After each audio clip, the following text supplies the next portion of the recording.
Module 9, à vérifier pendant les visites, partie 1. Je vous souhaite la bienvenue dans ce nouveau module de la formation gratuite Diviser un bien et gagner gros. Je vous invite à vous abonner pour être tenu au courant de la sortie des nouveaux modules et si vous avez une question, n'hésitez pas à la mettre dans les commentaires. Notez bien que pour chaque module, il y a également une version écrite, elle est juste en dessous dans la description. Introduction. Nous allons voir ensemble dans cette première partie des visites ce qu'il faut vérifier au niveau des fenêtres, des murs porteurs ainsi qu'un gros point complet sur comment appréhender l'agencement du bien. Nous verrons également tout ce qu'il faut vérifier au niveau des évacuations. La visite. La visite sera le passage le plus important durant toute la procédure car c'est en fonction d'elle que vous allez savoir si vous irez plus loin ou non avec ce bien immobilier. Une visite se prépare à l'avance, pour cela vous allez devoir vous mettre en condition pour que cette visite se passe au mieux.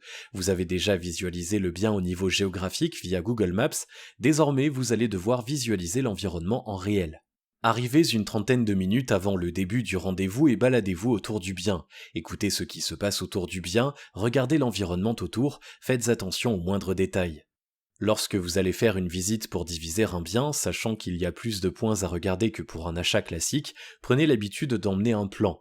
Faites-vous envoyer les plans par email avant, ou si vous n'en avez pas, faites-les à la main le jour de la visite. Sur ce plan, vous allez devoir mettre impérativement l'emplacement des points stratégiques. Ces points importants à noter sont les arrivées d'eau et les évacuations avec les cuisines et les salles de bain. Différenciez bien les arrivées d'eau et les évacuations afin de ne pas vous perdre lorsque vous reprendrez les plans après la visite. La porte d'entrée pour situer où vous devrez créer le sas entre les différents appartements. Les fenêtres, ça vous permettra de voir rapidement si la division est faisable ou non. Les murs porteurs, comme les fenêtres, vous saurez si vous pourrez diviser ou non. Cela vous permettra également de voir les endroits où les cloisons SAD ne sont pas nécessaires. Pour qu'une division soit possible, il va falloir vérifier plusieurs points importants, certains sont plus importants que d'autres, mais dans tous les cas, il faudra tous les vérifier. Ne laissez rien passer, vérifiez tout, car vous n'achetez pas juste un appartement, vous achetez un bien que vous allez diviser. Il faudra donc avoir l'esprit ouvert et les yeux aiguisés comme des lames de rasoir. Voici les différents points que vous allez devoir vérifier. Les fenêtres. C'est une évidence, mais toujours bon à rappeler. Pour que le bien soit décent, il faut au moins une fenêtre, donc le bien à découper devra avoir au moins 2 fenêtres minimum pour les dispatcher dans chaque appartement. Un appartement sans fenêtre peut être considéré comme insalubre, donc autant vous dire que je vous interdis d'avoir des appartements sans fenêtre. Avoir 2 fenêtres dans un bien à diviser ne suffit pas, il faut également vérifier que les 2 fenêtres soient bien disposées. En effet, si celles-ci sont collées par exemple, ça ne sera pas idéal. Quand une fenêtre se trouve dans un côté de chaque mur, c'est plus facile pour la division par exemple. Vous devez vérifier quel type de fenêtres sont présents. Si ce sont des fenêtres simple vitrage, vous saurez que vous devrez les changer obligatoirement. En tant qu'investisseur rentable, vous devez de mettre du double vitrage partout, que ce soit pour l'insonorisation ou pour l'isolation thermique. Vérifiez que les fenêtres s'ouvrent et se ferment correctement, c'est tout bête, mais une fenêtre qui ferme mal, ce sont des travaux supplémentaires. Si vous devez créer une fenêtre, vous devrez avoir 2 autorisations en fonction de la situation dans laquelle vous êtes. Il vous faudra obligatoirement déposer une demande préalable auprès de la mairie avec tout ce que ça implique comme la création du plan de façade avec des métrés. De plus, si vous êtes dans une copro, alors il faudra demander son autorisation avec la création d'une assemblée générale extraordinaire. Ce sera donc un coût supplémentaire sans compter le prix de la fenêtre en elle-même qui peut coûter de 200 à 2000 € en fonction des matériaux, de la taille, de la forme de la fenêtre et des indications des architectes des bâtiments de France en fonction de votre secteur. Les évacuations. Dès le début de votre visite, il faudra identifier les différentes évacuations qui se trouvent dans l'appartement, car chaque appartement que vous allez créer devra se raccorder à l'évacuation principale. Il faut essayer de ne pas dépasser 7-8 mètres d'espace entre les 2 douches par exemple pour ne pas avoir une pente trop importante. Il faut donc idéalement que les évacuations se trouvent au centre de l'appartement, ainsi il sera plus simple d'en créer une nouvelle qui se rapproche de l'existante afin de s'y raccorder. A contrario, si l'évacuation de l'appartement se trouve au bout dans un angle, ce sera plus compliqué, idem pour un appartement en longueur où les évacuations se trouvent au fond. La norme est de 1 cm minimum de pente par mètre linéaire. Exemple, si la douche à créer se trouve à 7 mètres de l'évacuation principale, la surélévation via une estrade fera environ 20 cm, environ 7 cm seront pour la pente et 3 à 5 pour le siphon sous la douche, ainsi que 10 cm pour les WC. Pour les toilettes, en revanche, le diamètre de l'évacuation est de 100 mm, l'estrade devra donc être surélevée en fonction du diamètre et de la longueur. En revanche, il faudra faire attention au fait qu'il y ait assez de hauteur sous plafond, car comme vu au-dessus, l'estrade fera 20 cm, ce qui sera de la hauteur perdue pour vous. Idéalement, plus les évacuations sont proches et moins la pente sera importante, l'estrade sera donc plus petite. En revanche, plus elles sont longues et plus l'estrade devra être longue. Pour que ça soit optimal, il faut idéalement que les évacuations soient au centre du bien, ainsi c'est plus simple à gérer pour s'y raccorder. Ce n'est pas rédhibitoire si ce n'est pas au centre, mais c'est plus simple et les travaux seront moins chers. Pour que ce soit plus simple, en général j'essaie de faire les salles de bain et les cuisines en miroir d'un appartement à un autre. Quand c'est possible, c'est l'idéal. Ça vous permettra à la fois de ne pas créer d'estrade, mais en plus les créations de points d'eau sont rapprochées et plus ce sera simple pour les artisans, ce qui fait que le devis sera moins cher. En effet, créer un appartement dont les arrivées et les évacuations sont très rapprochées permettra d'aller plus vite pour l'artisan, mais en plus il y aura moins de matériel, c'est donc tout bénef pour vous. De plus, ça permettra d'avoir moins de problèmes par la suite car moins il y a de longueur de tuyaux et moins il y a de risque de les boucher.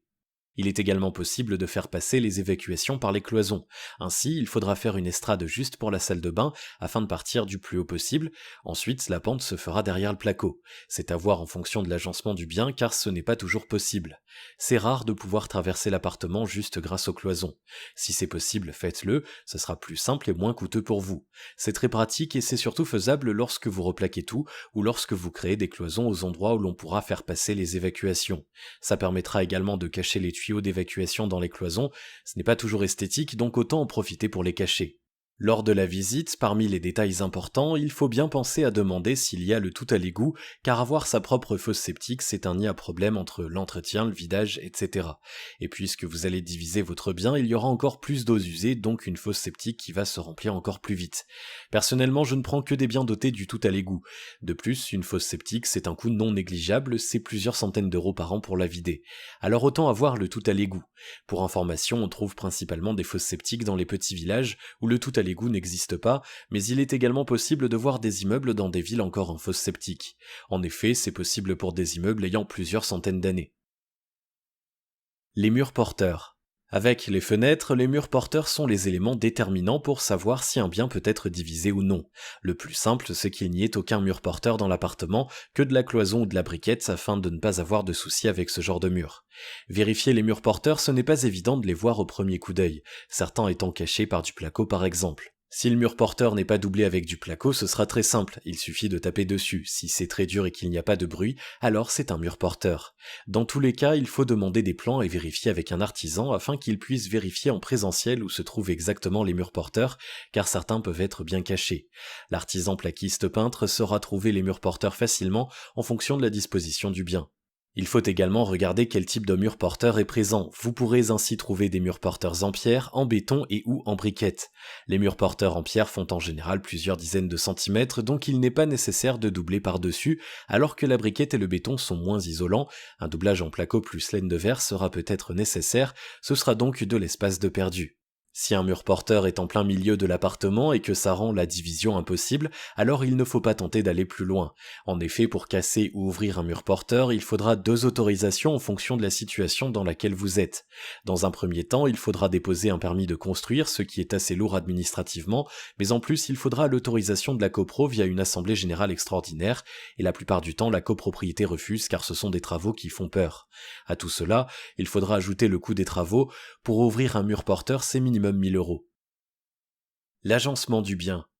Ce n'est pas toujours le cas, mais il est souvent plus facile de faire de la division d'un appartement qui a un agencement type traversant avec des fenêtres à chaque extrémité. Outre le cadre légal que nous avons vu auparavant sur la taille minimum du logement, qui est de minimum 14 mètres carrés pour diviser un bien, il est important de ne pas diviser un 30 mètres carrés en 2 studios de 15 mètres carrés pour 2 raisons. Première raison, en tant que propriétaire rentable, je souhaite que mon locataire se sente bien et pour cela il faut au minimum 20 mètres carrés. En dessous, le logement est vraiment trop petit, il sera très compliqué de mettre tout ce que l'on veut comme un vrai lit, un canapé, un coin salon. De plus, hors zone tendue, il sera plus compliqué de louer un bien de 15 mètres carrés. Deuxième raison, le minimum pour diviser un bien est de 14 mètres carrés, mais pour cela il ne faut pas que l'appartement de base fasse 30 mètres carrés, car il faut penser à deux choses importantes. Il y a le sas entre les deux appartements qui va prendre un peu de place, peut-être 1 ou 2 mètres carrés dans le meilleur des cas, mais en plus il y aura la perte de place suite à la création des cloisons spécifiques entre les deux logements. Entre le sas et les cloisons, on perd facilement 5 mètres carrés sur l'appartement de base qu'on va diviser. Un bien mal agencé, trop petit ou pas assez lumineux fera que vous aurez du mal à louer votre bien.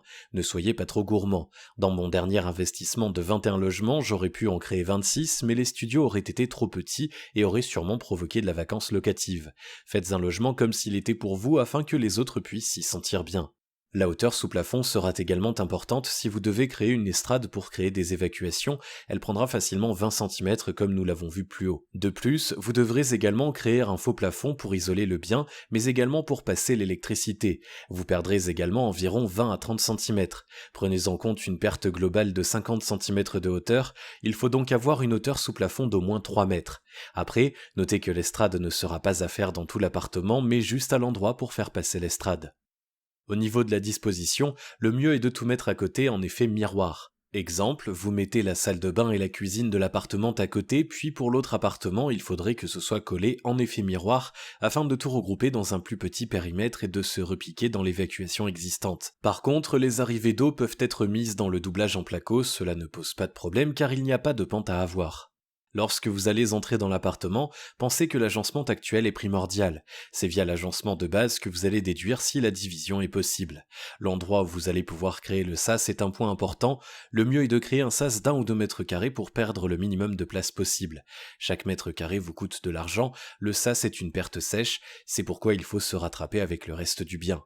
Si la disposition est merdique et que vous devriez par exemple créer un couloir de plus de 5 mètres carrés, il faut être sûr qu'on arrivera à rentrer dans ses frais. Il faut qu'il se trouve au centre de l'appartement idéalement afin de ne pas perdre d'espace. A contrario, si l'entrée se trouve au bout de l'appartement ou dans un angle, il sera plus compliqué de créer un sas commun.